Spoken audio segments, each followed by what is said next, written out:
O vídeo já vai começar, mas antes, não se esqueça de se inscrever e ativar as notificações.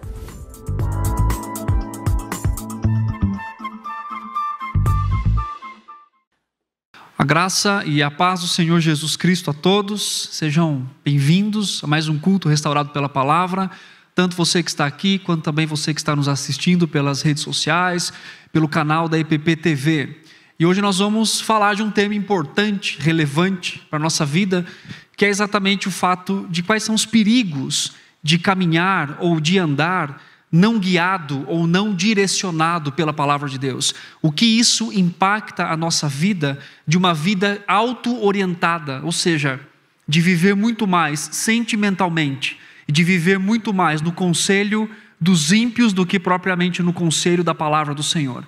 E para trazer essa reflexão para você, aqui hoje eu gostaria de abrir a palavra de Deus com vocês, também em casa, em 1º livro de Reis, capítulo 19, nós vamos ver a história de um profeta, de Elias, um profeta do Senhor, que foi muito usado por Deus, que Deus usou para chover, para não chover, para ser ali o profeta da parte do Senhor, mas ele também lidou com algumas questões no seu coração, como eu e você, nós lidamos diariamente.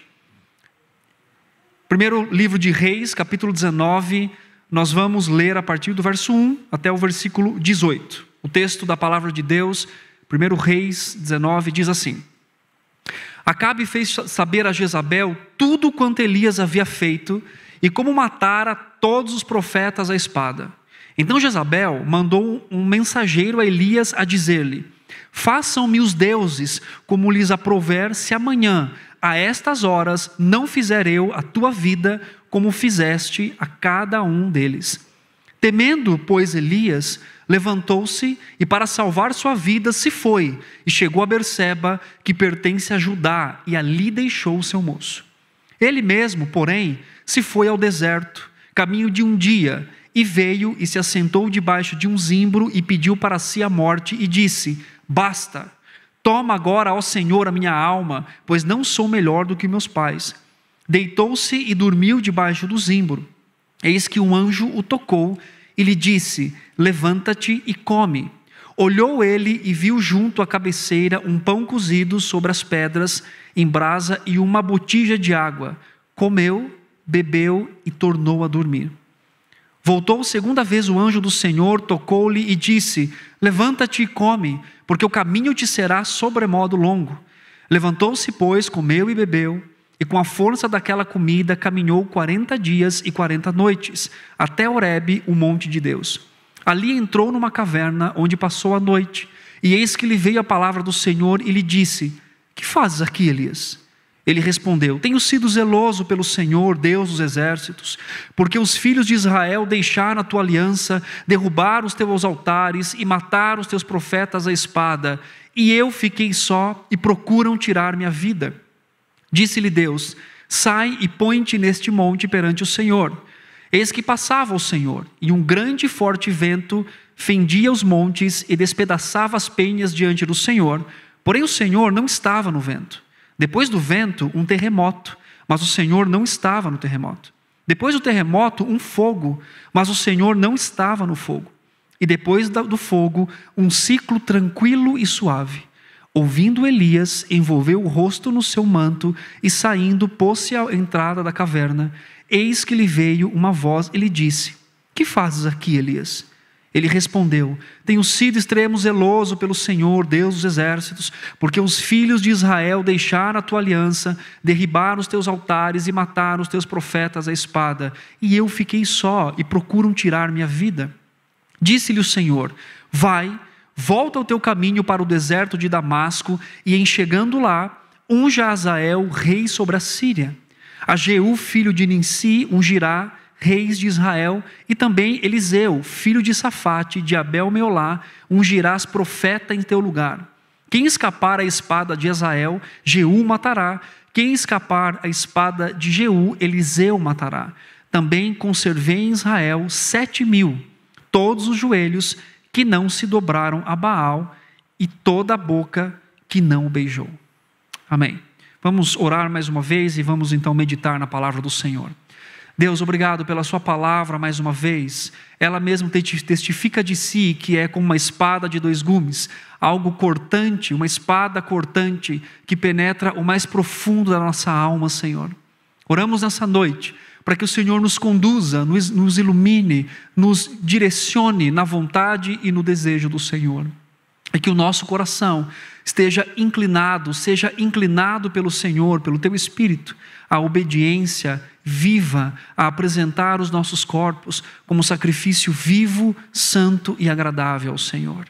Nós agradecemos pela Sua palavra, que é eficaz, que é lâmpada para os nossos pés, e nós glorificamos o nome do Senhor por isso. Oramos agradecidos em nome de Jesus. Amém. Amém. Graças a Deus pela palavra dele. Eu não sei você, mas eu às vezes tenho a tendência de achar que eu sei mais do que aquela mulher do GPS. Você também é assim? Duas situações. A mulher manda você, a mulher ou um homem, né? Depende da voz que você coloca lá, mas a tendência da gente é sempre, não, é esse caminho aqui, mas eu acho que não é esse. Se for por lá, é igual. E aí o que a gente acaba acontecendo? Escutando aquela voz recalculando rota. Nem sei se hoje fala mais assim, mas deixa no mudo, né? Mas recalcula a rota. Ou então, né, quando você tem lá a esposa do lado, ou você tem o marido que acha que sabe que está indo para aquele lugar, está perdido, mas a dignidade não pode ser deixada, então não fala que está perdido, né? Fala que não, eu estou fazendo um caminho alternativo, mas nem sabe para onde está indo. Ou então você tem a esposa do lado, né? Que ela fala assim, não, o GPS está mandando por aqui, mas se for por esse caminho é melhor. E aí a gente entra, porque a gente escuta, né? A esposa também. Quando a gente entra, o que acontece? Recalculando rota. Está errado. Não vai chegar naquele lugar. E isso é interessante, né? Brincadeiras à parte, mas isso reflete muitas vezes a nossa autonomia com relação a saber e querer saber para onde estamos indo, para onde estamos caminhando e o que estamos fazendo.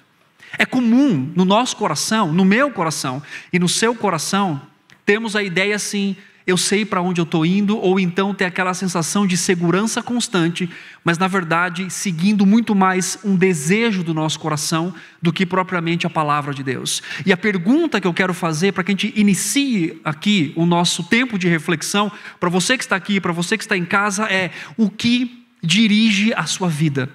O que guia o seu coração? Quais são os princípios, quais são os conselhos, quais são as direções que o seu coração tem seguido? E aquilo que você entende, que você reflete nessa noite, que o que você tem seguido, ou o seu coração tem buscado, quais os resultados aparentes e vigentes hoje estão na sua vida e na minha vida?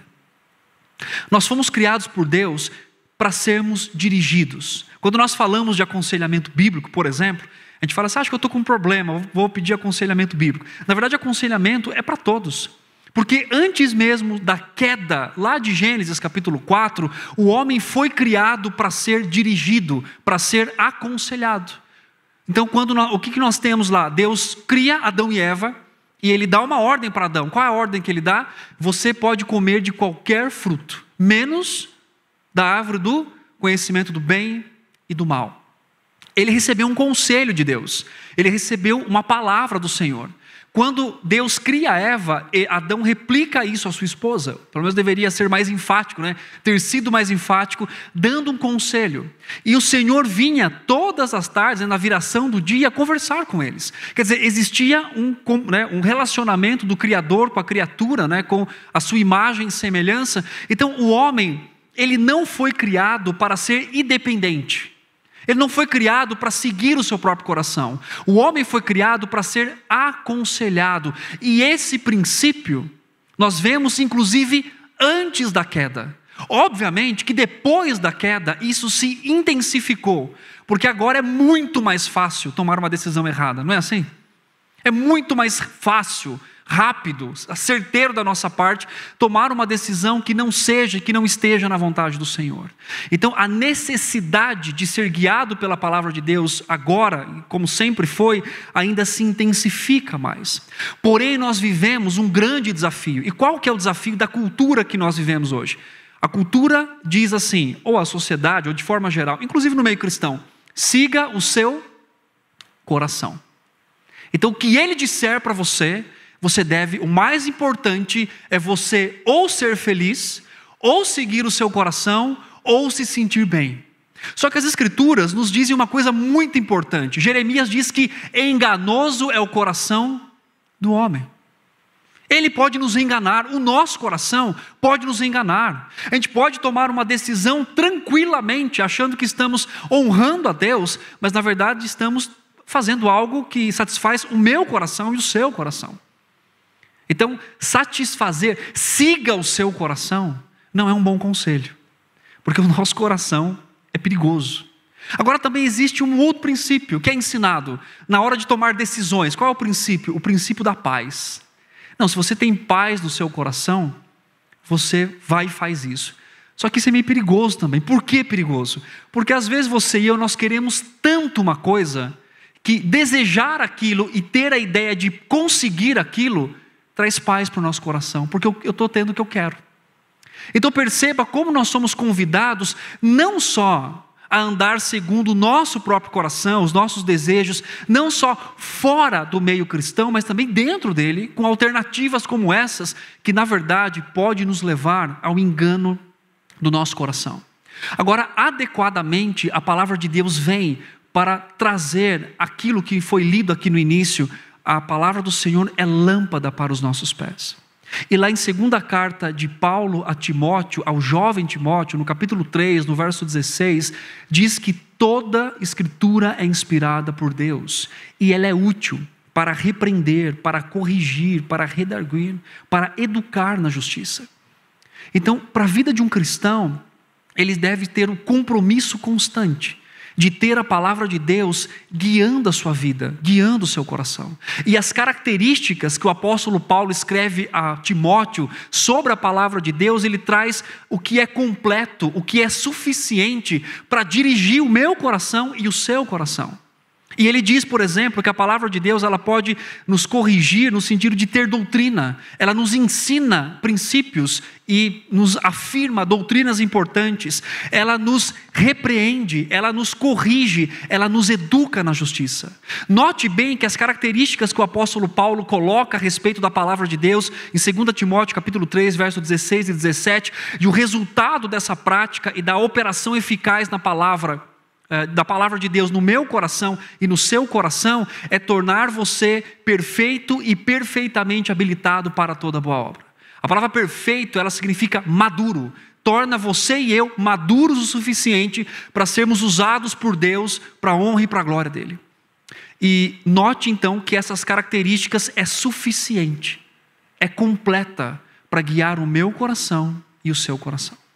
Então Deus, amorosamente e voluntariamente, Ele nos dá a salvação em Cristo, mas Ele não nos deixa à mercê do nosso próprio coração e das filosofias desse mundo.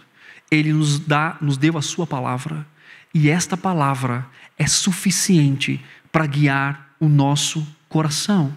Nós precisamos ser orientados, nós precisamos todos os dias tomar decisões, nós precisamos todos os dias e lidamos freneticamente com inúmeros sentimentos do nosso coração. Todos os dias, frustrações, alegrias, né? A vida de um cristão, ela não é uma linha, é algo linear, mas não é retinho, né? Você tem dias que você está lá em cima, tem dias que você lida com tristeza, faz parte da vida de um mundo caído. E se nós andarmos simplesmente pela forma emocional ou sentimental do nosso coração, nós vamos ser abalados. Só que as Escrituras dizem que aqueles que creem no Senhor jamais serão confundidos e abalados. Não significa que nós não lidemos com questões emocionais do nosso coração, mas isso significa que a palavra é suficiente para nos estabelecer numa vida de confiança, de graça e de mudança e transformação constantemente diante do Senhor. E viver fora dessa realidade da palavra de Deus é muito perigoso para mim e para você. Traz perigos para a nossa vida cristã que são tão intensos e fortes que nós podemos ser enredados por aquilo que nós ouvimos. E o texto aqui de 1 Reis, capítulo 19, nesse período aqui da vida de Elias, ele nos ensina na prática, porque ele vive isso, quais são os perigos de uma vida sem orientação na palavra de Deus. ou uma vida auto-orientada, eu me orientando ou sendo orientado para aquilo que está fora das Escrituras. Só para a gente lembrar aqui um pouco do contexto de 1 Reis, no capítulo anterior, quem é Elias? É o homem mais cheio de fé do mundo. Quantos profetas de Baal? 450? Eu vou enfrentá-los, junto com o meu moço aqui. E aí ele ri, né? Talvez Baal esteja dormindo, né? Talvez ele não esteja ouvindo, grita, fale mais alto, chame mais alto o seu Deus. E ele então brinca, né? Faz uma brincadeira, uma graça com aqueles profetas, 450 profetas de Baal, o homem mais cheio de fé do mundo, enfrenta 450, mata os profetas à espada, junto com o seu moço, 450 profetas de Baal. É muita gente. É um homem cheio de fé. E aí o que acontece? Ele recebe uma notícia ruim. Qual é a notícia ruim que ele recebe?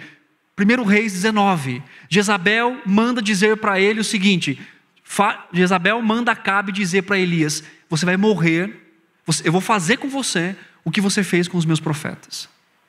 E aí então, nesse momento, ele começa a tomar decisões baseado na sua emoção, no seu medo e no seu temor. Aquele homem do capítulo 18, cheio de fé, confiante no poder de Deus, de enfrentar um sistema religioso e ao mesmo tempo enfrentar aqueles profetas, agora uma notícia ruim o impacta de tal forma que ele começa a ter atitudes de alguém que não está sendo orientado pela palavra de Deus. E por que eu estou com esse título no texto?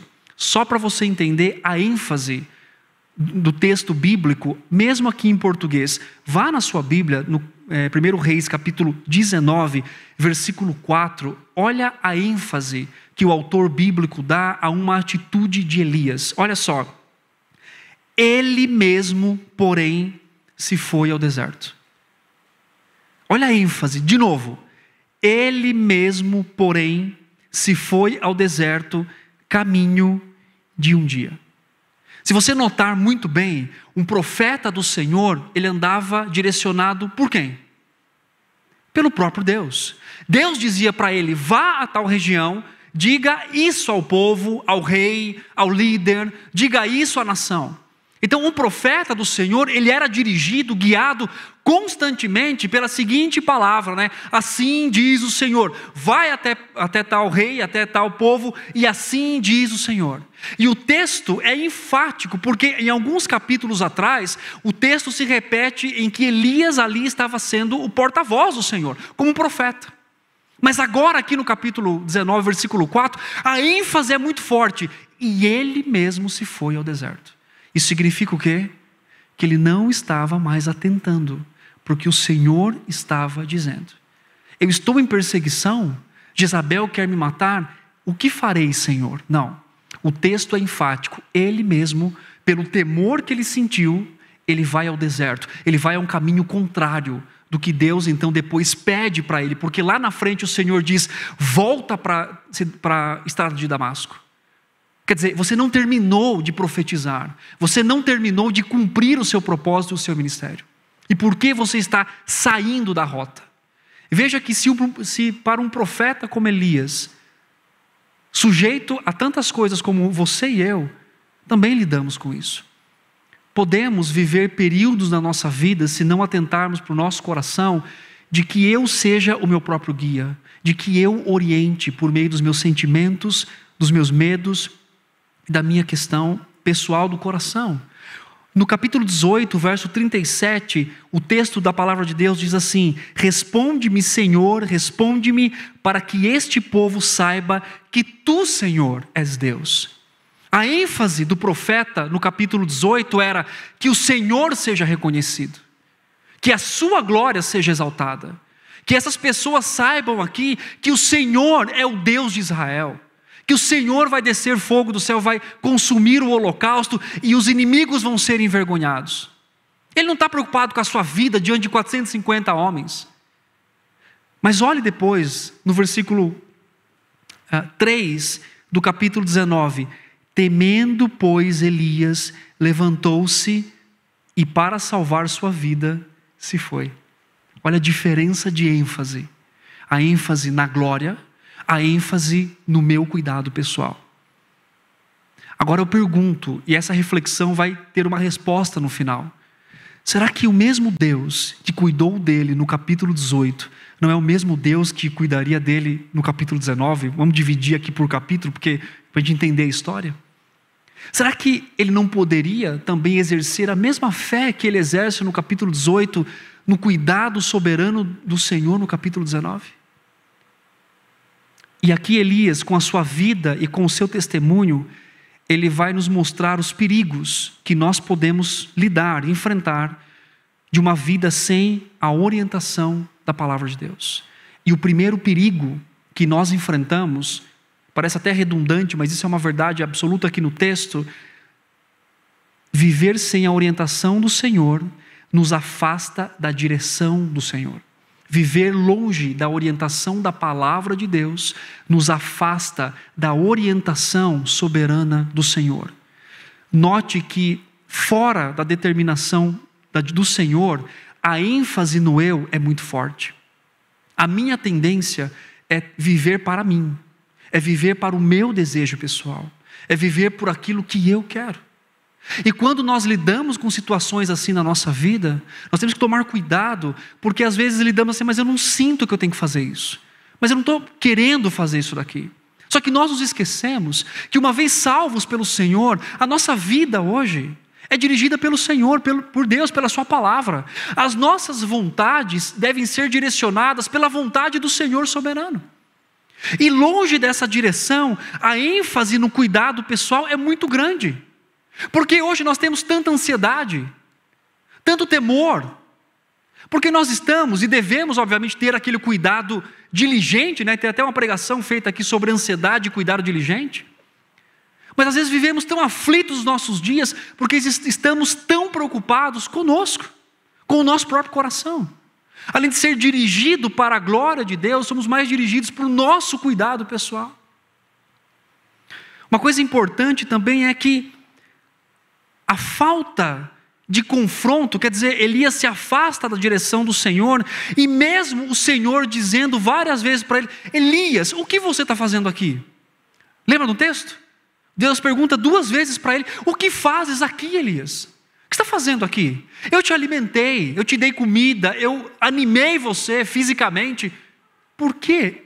Gente, vocês querem um milagre de alguém no deserto, um anjo cutucar Elias e falar: está aqui a comida?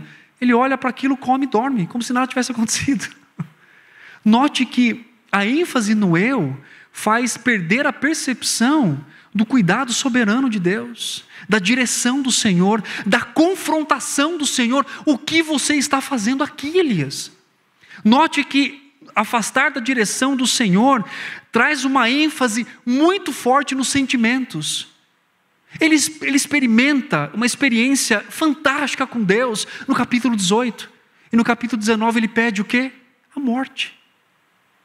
Eu quero morrer, Senhor. Note que a ênfase no seu estado emocional. Elias também deixa de cumprir responsabilidades ministeriais. Olha comigo no verso 2, quando ele recebe a notícia, o texto diz, no versículo 3, tendo pois Elias levantou-se para salvar sua vida, e se foi e chegou a Berseba, que pertence a Judá, e ali deixou o seu moço. Elias era alguém que precisava discipular pessoas, e ele deixa a sua responsabilidade, ele deixa o moço que estava com ele, para ir se esconder no deserto. A ênfase no eu faz com que nós não frutifiquemos o quanto poderíamos frutificar para o Senhor, porque estamos preocupados com as nossas necessidades, estamos preocupados com os nossos sentimentos, dias de alegria e dias quase cambaleando. Por quê? Porque eu estou sendo dirigido pelos meus sentimentos e não pela verdade absoluta da palavra de Deus. Isso não significa, meus irmãos, que nós não lidemos com dias de tristeza. Eclesiastes 7,14 diz: no dia de alegria goza, no dia de aflição considera, porque Deus fez tanto um quanto o outro, para que o homem não saiba o que virá depois dele. O Senhor Jesus disse: no mundo tereis aflições, mas tende bom ânimo. Bom ânimo. Claro que nós vamos lidar com tristezas, Claro que vamos lidar com confrontos de um mundo caído, de uma sociedade caída e de problemas que temos. Mas ainda assim podemos ser firmes, porque o que deve nos guiar não é o que eu sinto, mas é o que o Senhor está dizendo. Não é o que eu estou sentindo, mas é o que a verdade da palavra de Deus. Olha só um exemplo prático. Quantas vezes você pediu perdão e não se sentiu perdoado? Já aconteceu isso? Pediu perdão, aí 10 minutos você fala, Senhor, me perdoe de novo. Aí passa mais um outro dia, se ele cometeu um pecado, uma semana, Senhor, já fez isso? É a forma que nós nos sentimos, mas o texto bíblico diz, se confessar os seus pecados, Ele é fiel e justo. Quer dizer, o meu sentimento diz, talvez você não tenha sido tão perdoado assim, mas a palavra diz, você foi perdoado, ao confessar o seu pecado. Caminhamos muito mais por aquilo que a palavra de Deus diz, porque o nosso coração é enganoso. Temos que ser lembrados diariamente da eternidade em Cristo, porque o nosso coração tem a tendência de abraçar e tornar tudo aquilo que está aqui muito mais real do que o que foi prometido para nós na palavra de Deus. Nós olhamos para o mundo que vivemos e pensamos, para onde estamos indo? Talvez dá a sensação de que estamos indo para lugar nenhum, não é verdade? Com tudo o que vivemos aqui, mas a palavra de Deus diz em João 14, o Senhor preparou moradas e é para lá que nós estamos indo. Agora a minha pergunta, você vai ficar com o jeito que você sente ou com a verdade da palavra de Deus? Note que a ênfase de uma direção longe do Senhor, auto-orientada, nos leva numa vida de uma percepção equivocada sobre a realidade do mundo que nós vivemos. Um outro perigo, além de nos afastarmos da direção do Senhor, um outro perigo que nós vemos aqui no texto de viver uma vida não orientada pela palavra é ter dificuldade de avaliar corretamente as circunstâncias. Olha só o texto. Elias teve um conflito de fé. Ele fica apavorado quando ele escuta a ameaça, que obviamente tinha um poder político muito grande, uma influência, Jezabel tinha muito grande no reino, mas ele tem um conflito e ele não avalia adequadamente. Por que ele não avalia adequadamente? Primeiro ele diz assim, só eu fiquei, Senhor. Ninguém mais te serve no reino. No reino todo, Elias diz, mataram todos os teus profetas. Porque exatamente o rei, né, e a rainha faziam isso. Eram maus, adoradores de Baal. Acabou, Senhor. Olha só a cabeça de Elias. Eu sou o último profeta, mataram todos, me mate, Senhor, me tire daqui, e acabou. Olha que percepção equivocada da obra, do reino e do Senhor. Tanto que o Senhor diz para ele depois o quê? Elias, quantos? 7.000 que não dobraram os joelhos a Baal e nem o beijaram. Note que a percepção de avaliar o problema é equivocado, porque ele está longe da direção do Senhor, e esse equívoco também o leva a um problema muito grande, temor de homens. Está temendo muito mais um homem ou uma mulher do que propriamente o próprio Deus, que é dirigente, que dirige a sua vida. Às vezes nós perdemos a noção, até dos conflitos que vivemos, porque não estamos sendo dirigidos pela palavra de Deus. Meus irmãos, Deus não é pego de surpresa em momento nenhum. Tudo o que vivemos e o que lidamos hoje está revelado na palavra de Deus para dirigir e guiar a nossa vida. Se eu e você estamos sendo pegos constantemente de surpresa, duas coisas: ou Deus está errado, ou a gente não está lendo a Bíblia direito. Eu fico com a segunda opção, porque o Senhor é soberano e eterno e dirigiu todas as coisas segundo a sua vontade. E essa percepção Elias perde. E o que Elias faz? Murmuração e autocomiseração. Quando Deus pergunta para ele, o que você está fazendo aqui? Nós somos bons em dar respostas erradas, né? Lembra lá do Éden?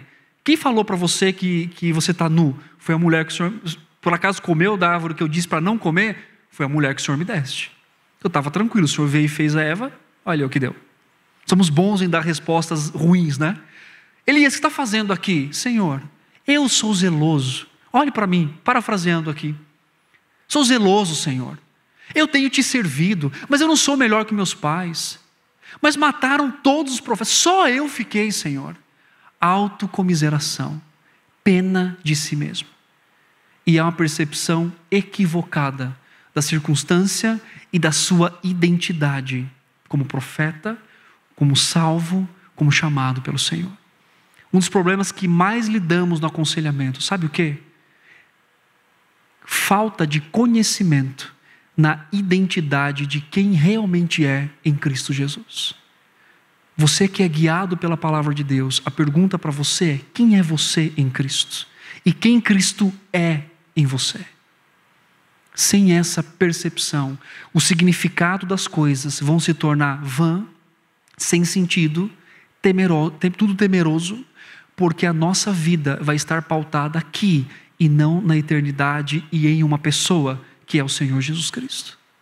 Note que Elias tem problemas em avaliar as circunstâncias de forma correta.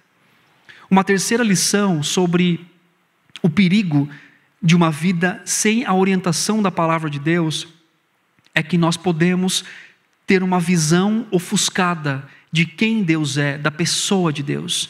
Note que Elias tem uma dificuldade de enxergar a soberania de Deus. Tanto que no final Deus diz: volte para o caminho, unja Eliseu como profeta. E ele diz o que iria acontecer posteriormente, dizendo: eu estou no controle de todas as coisas. Eu estou controlando todas as coisas. Quando nós não estamos sendo guiados pela palavra, a tendência do controle pessoal é muito grande. E aí uma coisa que sai do nosso foco é aterrorizante, porque nós perdemos a noção de que Deus é soberano sobre todas as coisas. A percepção de uma avaliação equivocada sobre a pessoa de Deus. Elias teve isso aqui. Elias lidou tanto com o afastamento nesse momento da direção do Senhor, porque ele mesmo se foi ao deserto, dificuldade de avaliar corretamente as circunstâncias, e também uma visão ofuscada de quem Deus é e o que o Senhor estava fazendo. Quantas vezes, meus irmãos, duvidamos do poder de Deus? Claro que você e eu, como bons crentes, a gente não fala assim: duvido do poder de Deus. A gente pensa, não, isso é algo muito forte para se dizer. Mas quantas vezes nos comportamos, agimos e reagimos como se não tivéssemos sobre nós um Deus que está cuidando de todas as coisas, e de tudo, e da nossa vida. E como o texto bíblico diz, um pardal que cai, não cai sem a permissão do Senhor. Os fios de cabelo da sua cabeça estão todos contados, porque o Senhor sabe cada uma delas. Isaías diz que Deus chama cada estrela pelo seu nome. Sabe quantas estrelas existem? Eu não sei falar esse número, mas depois do 7, tem inúmeros zeros, colocando ali mais ou menos quantas estrelas existem. E Deus chama cada uma pelo seu nome. Quando perdemos a percepção de um Deus soberano, cuidando de todas as coisas, então ficamos aterrorizados. Como que podemos lidar com o nosso coração? A pergunta que Deus fez para Elias é uma pergunta fantástica. Volte para o seu texto do capítulo 19 para encerrarmos aqui. E Deus, no versículo 9, o Senhor diz assim: ali Elias entrou numa caverna, onde passou a noite, e eis que lhe veio a palavra do Senhor e lhe disse: olha só, que fazes aqui, Elias? O que está fazendo aqui? Eu não mandei você vir aqui, Elias. Você não veio direcionado por mim, você veio por si mesmo. A forma como nós lidamos com o nosso coração é ser confrontado diariamente e sempre pela palavra de Deus. E sempre precisamos ouvir da parte do Senhor exatamente a seguinte pergunta: o que você está fazendo aqui? Por que você está vivendo assim? Qual é a orientação da palavra de Deus? Elias, ele se encontra depois em 1 Reis capítulo 21, sabe com quem? Com Acabe e Jezabel, e profetiza para eles a palavra do Senhor. Note como Deus o tira desse estado e o leva, e note também como Deus o alimenta. Deus não chega e diz assim: ei, o que está fazendo aqui? Vai embora. Deus dá alimento ao seu corpo físico, nutre o seu profeta, para que ele possa então continuar o seu caminho. Pela misericórdia de Deus, quando deixamos de seguir a palavra do Senhor, em momentos da nossa vida, o Senhor, Ele nos confronta. O que você está fazendo aqui, fora da minha direção? Mas o Senhor também nos nutre, nos alimenta, nos anima para que nós retornemos à sua palavra e vivamos para a sua honra e para a sua glória. Como está o seu coração hoje? A quem você está, por quem você está vivendo? Quem está dirigindo a sua vida? Quem está dirigindo os seus sentimentos? Quem está dirigindo a sua família? Quem está dirigindo você no seu trabalho, você na sua faculdade, você em qualquer lugar que você esteja? Talvez a pergunta de Deus para você e para mim hoje é exatamente essa: o que você está fazendo aqui? Ou o que você está fazendo, vivendo do jeito que está vivendo, não sendo direcionado pelo Senhor? Há perigos em viver distantes da direção do nosso Deus. E hoje o Senhor convida você e a mim, por sua palavra, a retornarmos, a voltarmos, nos apegarmos à verdade dele. Como diz lá em João, a palavra do Senhor é a verdade. Ou seja, ela é o sustento e o alimento para a nossa vida. E que eu e você possamos viver constantemente dirigidos pela palavra do Senhor. E perdoando, amando, servindo, doando nossas vidas em prol daquilo que nós acreditamos que está na palavra do Senhor. Que Ele nos ajude a vivermos assim para a glória dEle. Amém?